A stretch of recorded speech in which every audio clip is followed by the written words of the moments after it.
الرحیم الحمد للہ وکفی والسلام علی عبادہ الذین اصطفی اما بعد فاعوذ باللہ من الشیطان الرجیم بسم اللہ الرحمن الرحیم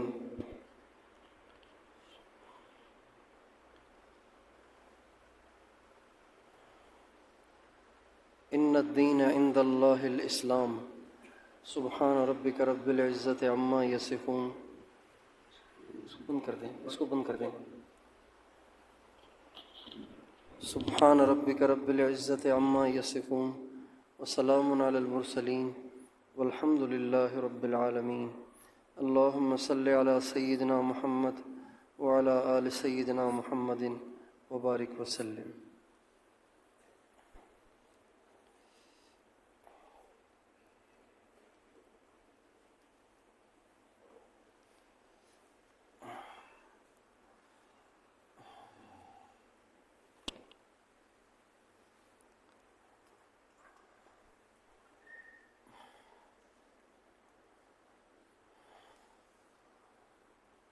مغرب کتنے بجے؟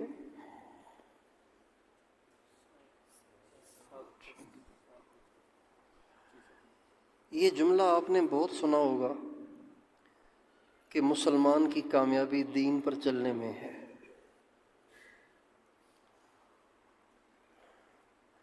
لیکن یہ جملہ سنتے ہی ذہن میں یہ نقشہ بنتا ہے کہ ہم داڑھی رکھ لیں، نماز کی پابندی شروع کر لیں، قرآن کی روزانہ تلاوت کریں، کچھ وقت اللہ اللہ کریں. یہ دین ہے، جبکہ یہ دین کا ایک حصہ ہے. صرف یہی دین نہیں ہے، دین ایک پوری زندگی کا نام ہے.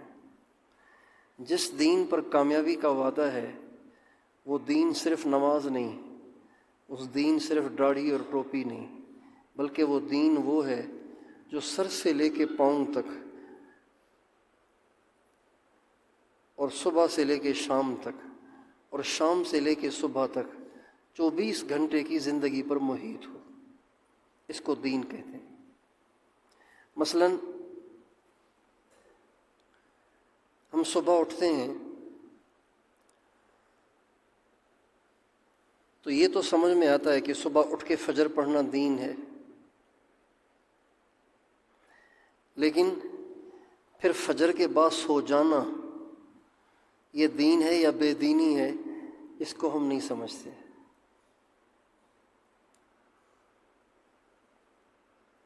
فجر پڑھنے کو دین سمجھتے ہیں، فجر کے بعد اپنے آپ کو آزاد سمجھتے ہیں، اب جو چاہوں کروں. نہیں، ہم فجر کے بعد آزاد نہیں ہیں. ہمارے دین نے ہمیں فجر سے لے کے عشاء سے لے کے فجر تک کا پورا نظام الاوقات دیا ہے، پورا شیڈول دیا ہے. اس کے مطابق زندگی گزارنے کا نام دین ہے.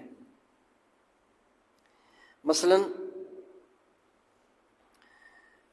شادی سنت ہے، دین ہے، تو شادی کا سنت ہونا تو ہم سارے سمجھتے ہیں، لیکن شادی کیسے کرنی ہے اس کو ہم نہیں سمجھتے. حالانکہ جیسے کیسے شادی کرنا سنت نہیں ہے، شادی نبی کے طریقے پر کرنا سنت ہے. شادی سنت ہے کس کی؟ اللہ کے نبی کی. تو اس سنت کو ادا بھی ایسے کرنا ہے کہ جیسے اللہ کے نبی نے ادا کیا ہے. تجارت کرنا اس کو ہم دنیا کا کام سمجھتے ہیں، ملازمت کرنا اس کو ہم دنیا کا کام سمجھتے ہیں، مزدوری کرنا اس کو ہم دنیا کا کام سمجھتے ہیں، اور اس میں ہم اپنے آپ کو مرضی کا مالک اور خود مختار سمجھتے ہیں. حالانکہ ہم تجارت میں بھی آزاد نہیں ہیں، ہم ملازمت میں بھی آزاد نہیں ہیں، ہم کھیتی باڑی میں بھی آزاد نہیں ہیں، ہم مزدوری میں بھی آزاد نہیں ہیں، ہم بزنس میں بھی آزاد نہیں ہیں، بلکہ ان سب چیزوں میں ہمیں اللہ تعالیٰ نے احکام دیے ہیں، نبی کریم صلی اللہ علیہ وسلم کے طریقے دیے ہیں. اگر ایک ملازم ملازمت میں اللہ کے حکم پورے کر رہا ہے تو یہ ملازمت نہیں کر رہا، عبادت کر رہا ہے. یہ دنیا کا کام نہیں کر رہا، دین کا کام کر رہا ہے.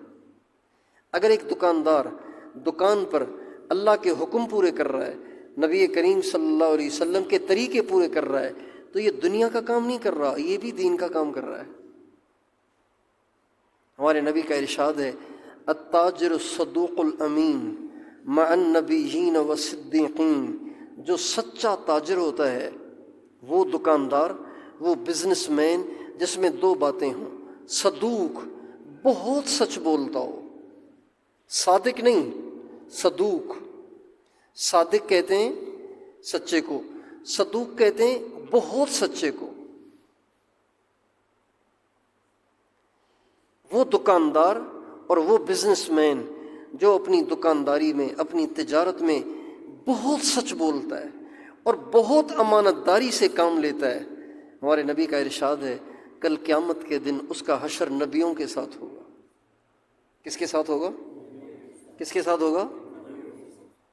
ہم لوگ سمجھتے ہیں یہ دکانداری تو دنیا کا کام ہے بھائی، یہ ملازمت تو دنیا کا کام ہے۔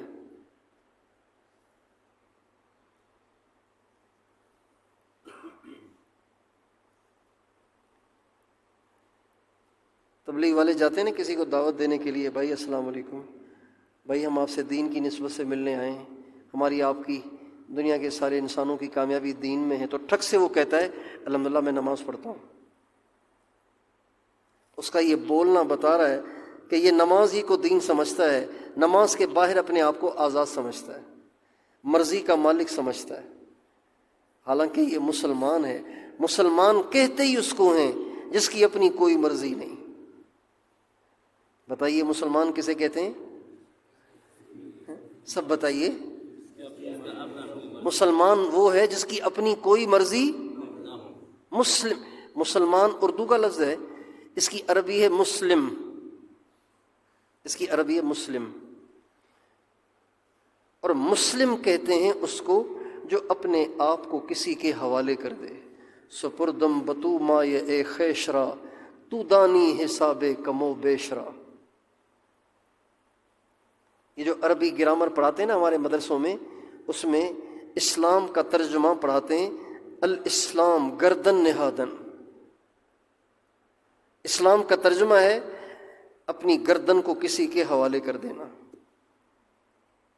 اس کو اسلام کہتے ہیں۔ ابراہیم علیہ السلام اللہ کے نبی ہیں، اور نبیوں میں بھی ان کی الگ ہی شان ہے۔ اللہ تعالیٰ قرآن پاک میں فرماتے ہیں کہ میں نے حضرت ابراہیم سے کہا اسلم، اسلام لاؤ۔ ابراہیم علیہ السلام تو نبی تھے، تو نبی کے اسلام لانے کا کیا مطلب؟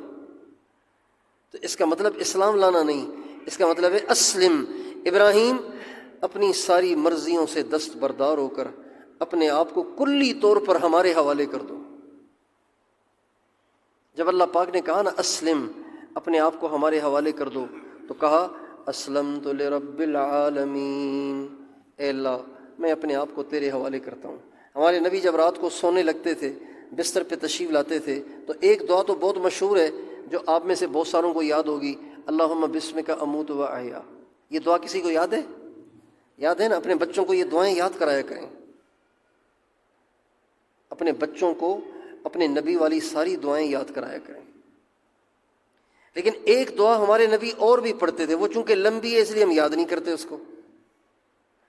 اللہم اسلمت نفسی الیک ووجہت وجہی الیک وفوضت امری الیک رغبتا ورہبتا الیک آمنت بکتابک الذی انزلت ونبیک الذی ارسلت۔ یہ ہمارے نبی کی دعا ہے سونے سے پہلے۔ اللہم اسلمت نفسی الیک، اے اللہ میں تیرے حوالے ہوں، تیری مرضی میرے ساتھ جو بھی کرے میں راضی ہوں۔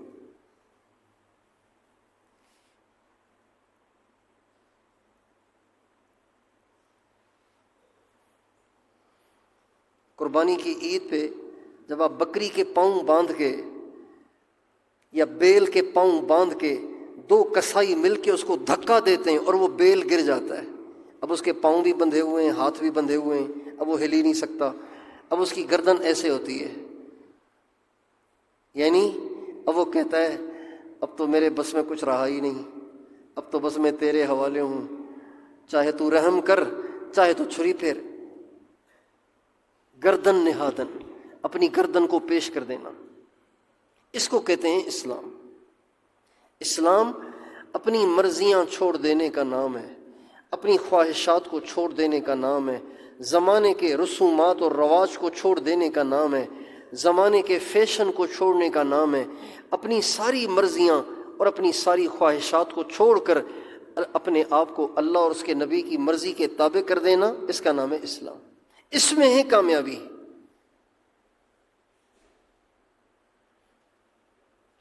جب انسان اپنی ساری مرضیاں چھوڑ دیتا ہے اور ہر بات میں معلوم کرتا ہے اس میں میرے اللہ کی کیا منشا ہے، تو اللہ پاک ایسے بندے کو دنیا میں بھی سکون دیتے ہیں، عزت دیتے ہیں، برکت دیتے ہیں، اور مرتے ہی اس کے مزے شروع ہو جاتے ہیں ایسے آدمی کے لیے۔ اور جو 10 منٹ آ کے اللہ کا پابند ہو جاتا ہے، فجر کی نماز پڑھنے میں 10 منٹ لگتے ہیں، 10 منٹ اللہ کا پابند رہا، پھر فجر سے لے کے ظہر تک 8-9 گھنٹے مرضی کا مالک ہو گیا، پھر 15 منٹ کے لیے اللہ کا پابند ہو گیا، پھر ظہر سے لے کے عصر تک 3.5 گھنٹے مرضی کا مالک ہو گیا، پھر عصر کی نماز کے لیے 5-10 منٹ کے لیے پابند ہو گیا، اور پھر عصر سے لے کے مغرب تک 1.5 گھنٹہ اپنی مرضی کا مالک ہو گیا۔ پھر مغرب میں 10-15 منٹ کے لیے اللہ کا پابند ہو گیا، اور پھر مغرب سے لے کے عشاء تک 1.25 گھنٹہ اپنی مرضی کا مالک ہو گیا، اور پھر عشاء کی نماز میں 15-20 منٹ اللہ کا پابند ہو گیا، پھر عشاء کی نماز 9 بجے پڑھ کر صبح کو 5 بجے تک مرضی کا مالک ہو گیا، 8 گھنٹے مرضی کا مالک ہو گیا۔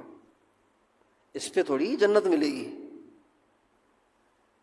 اس پہ تھوڑی اللہ کی مدد آئے گی، اس پہ تھوڑی اللہ کی نصرت آئے گی، اس پہ تھوڑی برکتیں ملیں گی۔ اس کو تھوڑی مسلم کہتے ہیں۔ مسلم تو اپنے آپ کو حوالے کر دینے والے کو کہتے ہیں، کہ اپنی پوری زندگی وہ اللہ پاک کے حوالے کر دیتا ہے، اپنی ساری مرضیاں چھوڑ دیتا ہے، اور ہر بات میں اللہ پاک سے پوچھتا ہے، میرے رب اس میں تیری کیا منشا ہے۔ عجیب بات یہ ہے کہ ہم لوگوں کی پسند کا بہت لحاظ کرتے ہیں، اللہ کی پسند کا لحاظ نہیں کرتے۔ اگر ایک برادری کے کسی لڑکے کا دوسری برادری کی کسی لڑکی کے ساتھ رشتہ طے ہو جائے، تو ایک لڑکے والوں سے پوچھتے ہیں اس موقع پہ آپ کے ہاں کیا رسم ہے، ہم وہ کر لیں گے، اور لڑکے والے لڑکی والوں سے پوچھتے ہیں اس موقع پہ آپ کے ہاں کیا رسم ہے تاکہ ہم وہ کر لیں۔ لڑکی والے کہتے ہیں ہمارے ہاں رسم یہ ہے کہ جب بات پکی ہو جائے تو لڑکا ایک سونے کی انگوٹھی لے کے آتا ہے، اپنے ہاتھ سے آ کے اپنی ہونے والی دلہن کی انگلی میں ڈالتا ہے، غیر محرم ہے، ناجائز ہے، حرام ہے، لیکن کہتے ہیں کہ یہ ہماری رسم ہے، لہٰذا دیندار لڑکے والے بھی لڑکی والوں کی اس رسم کو پورا کرتے ہیں اور انہیں راضی کرتے ہیں۔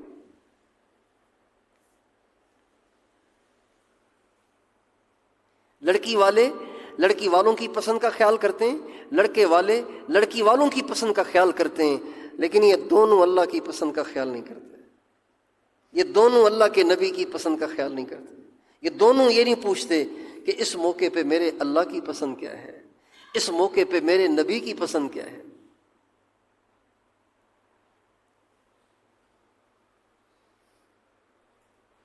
آج ہم مسلمان صرف نام کے مسلمان رہ گئے ہیں، کام کے مسلمان نہیں رہے۔ اس لیے جو مددیں اور نصرتیں اور برکتیں نبی کریم صلی اللہ علیہ وسلم کے زمانے میں، حضرات صحابہ کرام کے زمانے میں، حضرات اہل بیت کے زمانے میں جو اللہ پاک ظاہر کرتے تھے، اس لیے کہ وہ تھے ہی اللہ کے، وہ مددیں اور نصرتیں آج ہم حاصل نہیں کر پا رہے، ہم ان مددوں، نصرتوں اور برکتوں سے محروم ہیں۔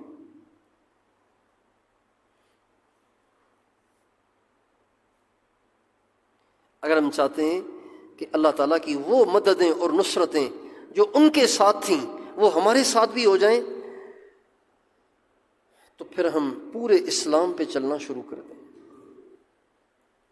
پورے دین پہ چلنا شروع کر دیں، اپنی خواہشات سے، اپنی پسند ناپسند سے دستبردار ہو جائیں۔ حضرات صحابہ کرام تو اللہ پاک اور اس کے نبی کی پسند کا اتنا خیال کرتے تھے، اتنا خیال کرتے تھے کہ حضرت انس فرماتے ہیں کہ ایک دفعہ میں نبی کریم صلی اللہ علیہ وسلم کے ساتھ ایک جگہ گیا، ایک درزی نے اللہ کے نبی کی دعوت کی تھی، کھانے کی دعوت کی تھی ایک درزی نے۔ حضرت انس چونکہ حضرت آپ علیہ السلام کے خادم تھے تو وہ آپ کے ساتھ چلے گئے دعوت میں، چھوٹے بچے تھے۔ حضرت انس فرماتے ہیں جب اس درزی کے پاس ہم گئے، اس نے جو کھانا پیش کیا تو اس کھانے میں کدو تھے جو شوربے میں بنے ہوئے تھے، شوربے میں بنے ہوئے کدو تھے۔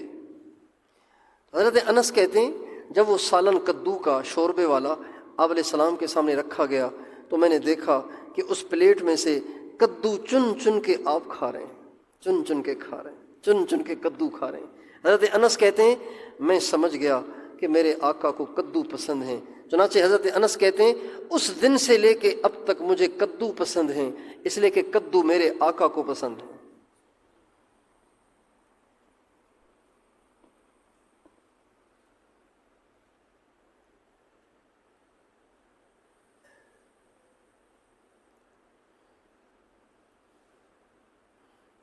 ہم تو گنجائش نکالتے ہیں نا، گنجائش نکالتے ہیں، کہتے بھی کھانا دسترخوان بچ گیا ہے، ہاتھ دھو لیں بھائی، ساتھی ہاتھ دھو لیں، تو کوئی کہتا ہے الحمدللہ ہاتھ تو میرے تو ہاتھ صاف ہیں، ابھی میں نے وضو کیا تھا تھوڑی دیر پہلے، میرے ہاتھ تو صاف ہیں، لہذا دھونے کی ضرورت ہی نہیں، گنجائش نکال لی۔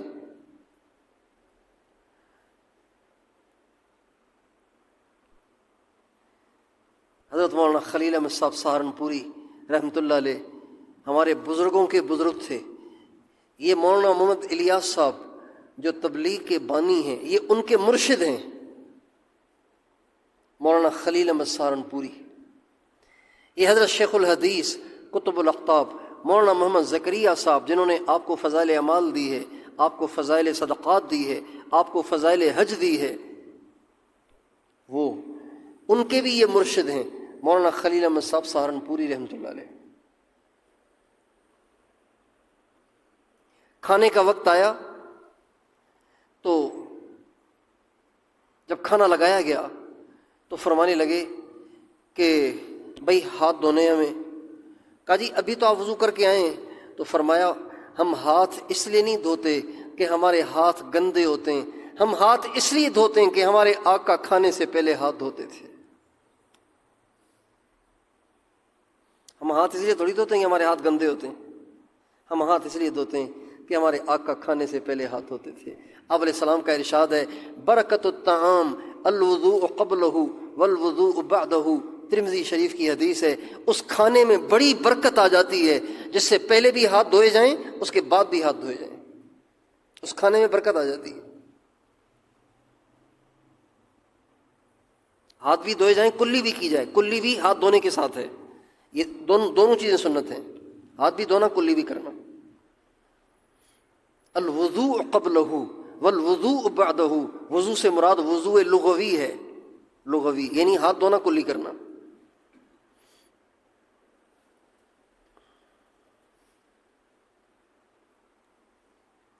پورے دین پہ چلنا،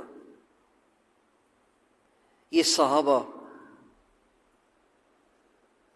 کی عادت تھی کہ وہ کسی چیز کو چھوڑنے پہ آمادہ نہیں ہوتے تھے۔ ہم تو کہتے ہیں نا یہ سنت ہے، یہ مستحب ہے رہنے دو، یہ مستحب ہے رہنے دو، یہ سنت ہے رہنے دو، وہ مستحب نہیں جانتے تھے، وہ ساری چیزوں کو اپنے اوپر لازم جانتے تھے۔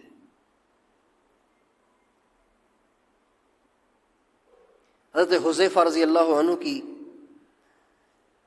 ایک دفعہ شاہ کسریٰ پر کے پاس دعوت تھی، وہاں کھانے پہ بیٹھے ہوئے تھے، تو کھانا کھاتے ہوئے فارس کے دربار میں شاہی دسترخوان پر کھانا کھاتے ہوئے ان کے ہاتھ سے لقمہ نیچے گر گیا، ہاتھ سے لقمہ نیچے گر گیا۔ اب انہوں نے اٹھا کے کھانا چاہا تو پاس والوں نے کہا حضرت یہ لوگ اس کو بہت برا سمجھتے ہیں، یہ لوگ اس کو بہت برا سمجھتے ہیں، اس لیے اگر آپ نے یہ کام کر لیا تو اسلام کا اچھا اثر نہیں پڑے گا ان پر۔ ہم بہت سارے کام جو اللہ کو ناپسند ہیں تبلیغ کے شوق میں کر لیتے ہیں۔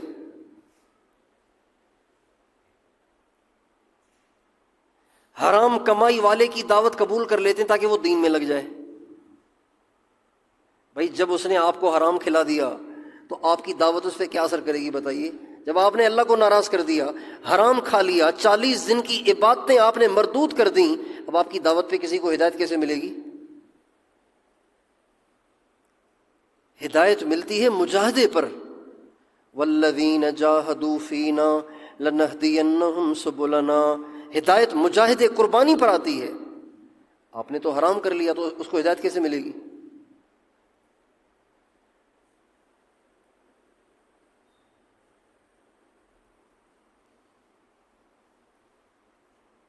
حضرت حذیفہ سے پاس والے کہنے لگے حضرت یہ کام نہ کیجیے گا، بہت برا اثر پڑے گا یہاں پہ۔ تو حضرت حذیفہ نے ان کی بات کا کوئی اثر ہی نہیں لیا۔ صحابہ بادشاہ تھے، دنیا میں کسی سے متاثر نہیں ہوتے تھے، وہ متاثر بس ایک سے تھے، حضرت محمد صلی اللہ علیہ وسلم سے۔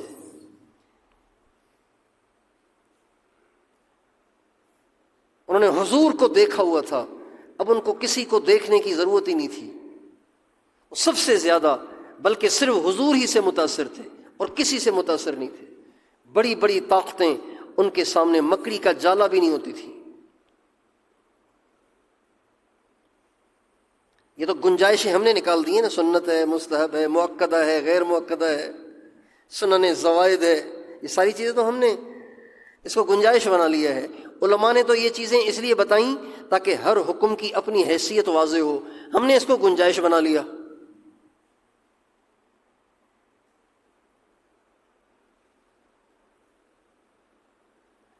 چنانچہ انہوں نے کسی کی بات کا کوئی اثر نہیں لیا، بڑے وقار کے ساتھ، بشاشت کے ساتھ اس گرے ہوئے لقمے کو اٹھایا اور سب کو دکھا کے کھایا۔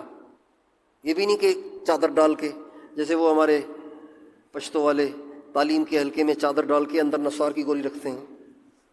دیکھا ہے کبھی آپ نے؟ فضائل اعمال کی تعلیم چل رہی ہے، سر پہ کپڑا ڈال کے چپکے سے ایک گولی رکھ لیں گے اندر۔ حضرت حذیفہ نے ایسے نہیں کیا کہ چادر ڈال کے چپکے سے منہ میں لقمہ رکھ لیا ہو تاکہ سنت بھی پوری ہو، یہ بھی راضی ہوں، نہیں، دکھا کے ان کو لقمہ منہ میں ڈالا اور پھر یہ بھی فرمایا اترک سنت حبیبی لہؤلاء الحمقاء، کیا ان پاگلوں کی وجہ سے اپنے محبوب کی سنت کو چھوڑ دوں؟ کیا ان پاگلوں کی وجہ سے اپنے محبوب کی سنت کو چھوڑ دوں؟ فرض نہیں ہے، سنت مؤکدہ بھی نہیں ہے، واجب نہیں ہے۔ حضرات صحابہ کے ساتھ ساری مددیں، ساری نصرتیں اس لیے تھیں کہ وہ سارے دین پہ چلتے تھے،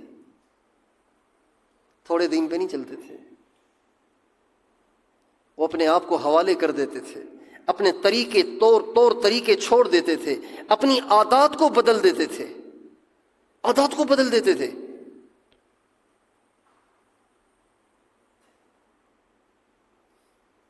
جو حکم آتا اس کو اتنی قوت سے، مضبوطی سے پکڑتے تھے کہ دنیا کی بڑی سے بڑی طاقت ان کو اس حکم سے باز نہیں رکھ سکتی تھی۔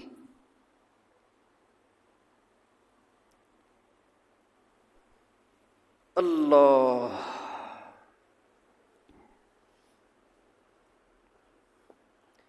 ایک صحابی ہیں حضرت اقرع ابن حابس، ان کی آواز بہت اونچی تھی، یا اور صحابی ہیں شاید یہی ہیں، ان کی آواز بہت اونچی تھی۔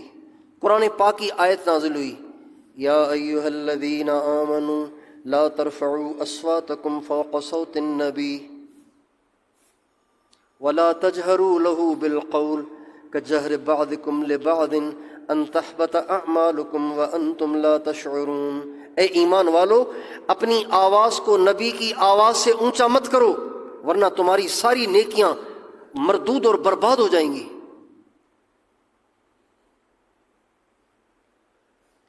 اس صحابی نے گھر سے نکلنا ہی چھوڑ دیا۔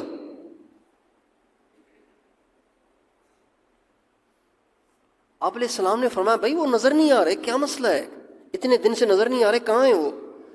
کہا جی یا رسول اللہ، جب سے یہ آیت نازل ہوئی ہے تو وہ کہتے ہیں میری آواز تو قدرتی اونچی ہے، میں کیا کروں؟ اگر میں قدرتی میری آواز اونچی ہے اور میں مسجد میں چلا گیا اور کسی نے مجھے سلام کیا اور میں نے جواب دیا وعلیکم السلام، تو میری آواز ہے ہی اونچی، اور وہ اللہ کے نبی کی آواز سے اونچی ہو گئی، تو میری تو زندگی کی ساری نمازیں، ساری نیکیاں مردود ہو جائیں گی۔ اس لیے بھائی میں اب حضور سے دور دور دور رہوں گا تاکہ میری آواز حضور کی آواز سے اونچی نہ ہو جائے۔ یہ نہیں کہا، یہ تو ان کے لیے ہے نا کہ جو بے ادبی کرتے ہیں، ان کے لیے یہ، میں تو ہوں ہی ایسا، میری آواز ہی ایسی۔ یہ نہیں کہا، ہیلے نہیں نکالے، گنجائش نہیں نکالی، بلکہ حکم آیا بس اس کو پلے باندھ لیا۔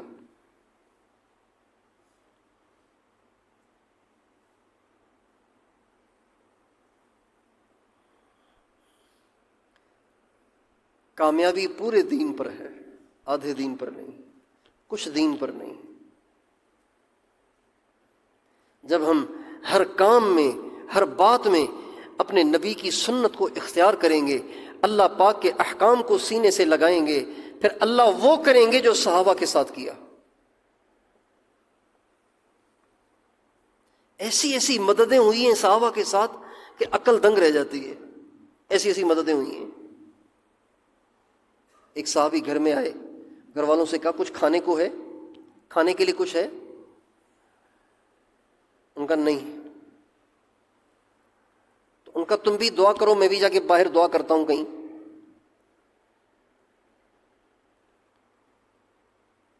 یہ چلے گئے، واپس آئے، گھر والوں سے کہا کوئی انتظام ہوا ہے؟ دعا تو بہت کی ہے، انتظام ہوا ہے کوئی؟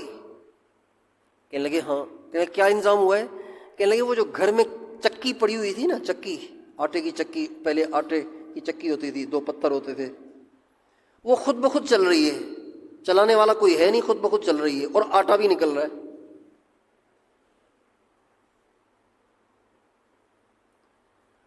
تو گھر والوں نے کہا ہم نے اپنی چکی سے نکلنے والے آٹے سے اپنے گھر کے سارے برتن بھر لیے، لیکن آٹا تو مسلسل نکل رہا ہے۔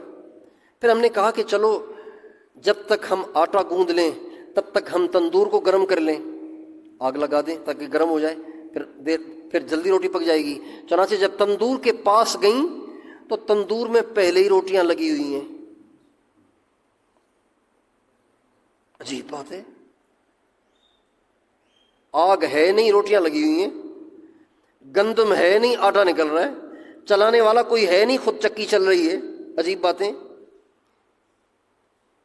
صحابی رسول کہنے لگے کہاں ہے چکی؟ آگے گئے تو واقعی چکی چل رہی ہے، خود بخود چل رہی ہے۔ تو صحابی نے اس چکی کے اوپر کے پارٹ کو، اوپر کے پتھر کو اٹھایا کہ دیکھوں اتنی گندم آئی کہاں سے جو نکل رہی ہے، تو دیکھا کہ اس کے نیچے تو کچھ بھی نہیں تھا، لیکن جب دوبارہ اس پارٹ کو رکھا تو وہ چکی چلنا بند ہو گئی۔ بہرحال اب روٹی کھانے کا وقت آیا تو کہنے لگے پہلے میں اللہ کے نبی سے پوچھ کے تو آؤں کہ یہ روٹی ہمارے لیے صحیح بھی ہے کہ نہیں۔ چنانچہ گئے اللہ کے نبی کے پاس اور اللہ کے نبی سے کہا یا رسول اللہ، میرے گھر کی چکی چل رہی ہے، آٹا اس سے نکل رہا تھا اور یوں روٹی تندور میں لگی ہوئی تھی، اب ہمارے لیے کیا حکم ہے؟ آپ نے فرمایا یہ اللہ کی روزی ہے جو تمہیں اللہ نے عطا فرمائی ہے۔ پھر فرمایا والذی نفسی بیدہ، قسم ہے اس ذات کی جس کے قبضے میں میری جان ہے، لو لم ترفعها لم تزل تدور الی یوم القیامہ، اگر تو چکی کے پاٹ کو نہ اٹھاتا تو یہ چکی قیامت تک چلتی رہتی اور اس سے آٹا نکلتا رہتا۔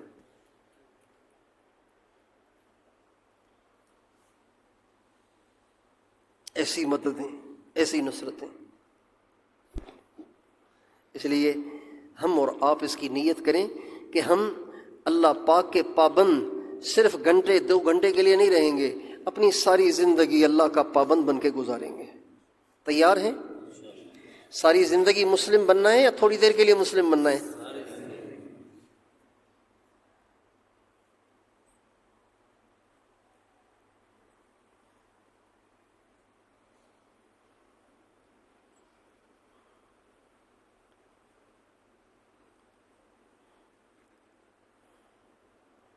اپنے کھانے میں، اپنے کمانے میں، اپنے پینے میں، اپنے پہننے میں، اپنے برتنے میں، اپنی خوشیوں میں، اپنی غمیوں میں، اپنی چال ڈھال میں، اپنے اٹھنے بیٹھنے میں، اپنی گفتار میں، اپنے کردار میں، اپنے طور طریقے، اپنے رویے، سلوک اور اخلاق میں ہم اپنے نبی کو فالو کریں گے، اللہ پاک کے حکم کو دیکھیں گے، نبی کریم صلی اللہ علیہ وسلم کے طریقے کو دیکھیں گے ہر بات میں۔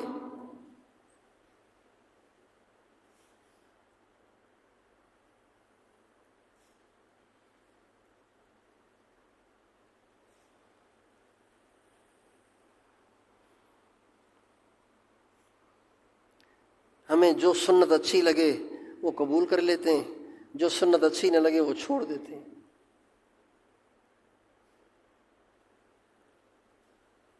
ہمارے ایک بزرگ تھے حاجی مشتاق صاحب، وہ فرماتے تھے ان لوگوں کو صرف یہی یاد ہے کہ کھانے کے بعد میٹھا کھانا سنت ہے، شادی سنت ہے، بس یہی یاد ہے۔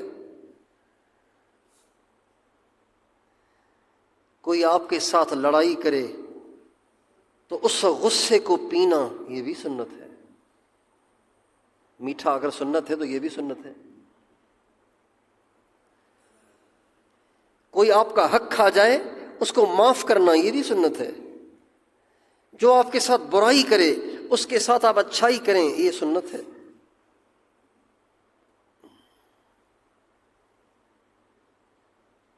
اپنی بیوی کو سلام کرنا سنت ہے، اپنی بیوی کی عزت کرنا سنت ہے، اپنی بیوی کے منہ میں لقمہ دینا یہ بھی سنت ہے۔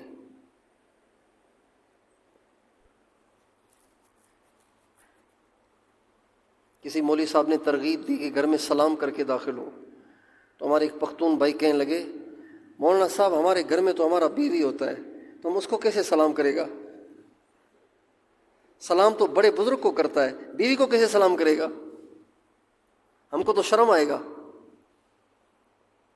بھائی بیوی کو سلام کرنا سنت ہے۔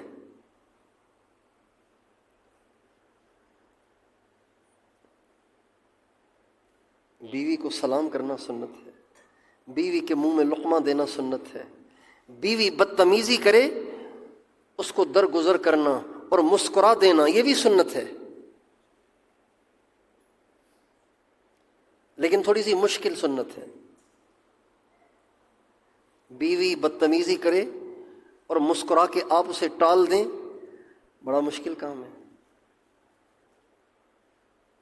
پیدل جماعت سال میں کسی بستی میں داخل ہونا اور بستی والوں کے پتھر کھا کے اسے دعائیں دینا یہ آسان ہے، لیکن بیوی کی بدتمیزی پہ مسکرانا یہ مشکل ہے۔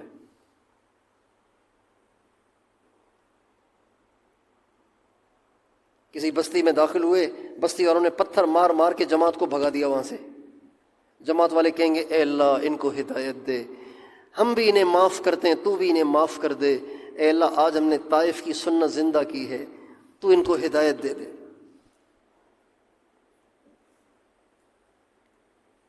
ہم لوگ ایک دفعہ جماعت میں گئے تو ایک بستی والوں نے ہمیں آنے نہیں دیا۔ ایک مین روڈ تھی، اس کے ساتھ ایک لنک روڈ اندر جاری تھی، تو جس گاؤں کی طرف وہ جاری تھی اس گاؤں میں ہم نے جانا تھا آگے، تو گاؤں والوں نے گاؤں میں تو آنے نہیں دیا، اس لنک روڈ پہ بھی چڑھنے نہیں دیا، کہنے لگے مین روڈ پہ رہو، یہاں آئے تو ماریں گے تمہیں۔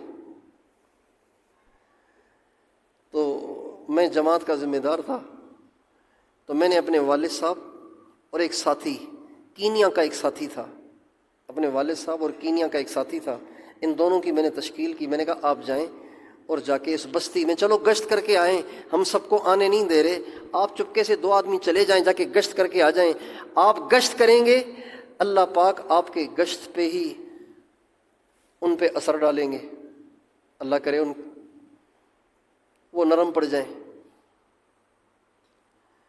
تو میرے والد صاحب اور وہ کینیا کے ساتھی وہ دونوں جب گئے تو وہاں اسی بستی کا ایک صوبے دار، پولیس میں صوبے دار تھا، وہ کھڑا ہوا تھا، وردی میں تھا، اسی گاؤں کا، اور پولیس کا صوبے دار تھا۔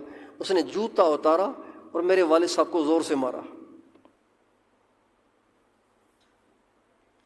میرے والد صاحب روتے ہوئے آئے اور کہہ رہے تھے اے اللہ، آج میں وہی دعا کرتا ہوں جو تیرے نبی نے طائف میں کی تھی، آج میں وہی دعا کرتا ہوں جو تیرے نبی نے کہاں کی تھی؟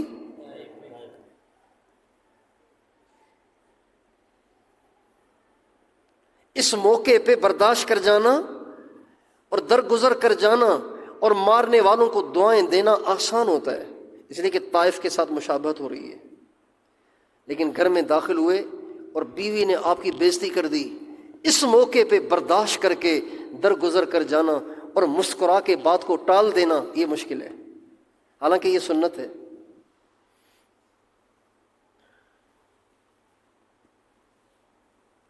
تو بھائی پورے دین پہ چلیں گے نا انشاءاللہ، پورے دین پہ چلیں گے تو اللہ کی مدد آئے گی، اللہ کی نصرت آئے گی۔ اللہ تعالی ہمیں پورے دین پر چلنے کی توفیق دے، اپنی ساری مرضیاں، اپنی من پسند چیزیں چھوڑ کے ہر بات میں اللہ اور اس کے نبی کی پسند کو اختیار کرنے کی توفیق عطا فرمائے۔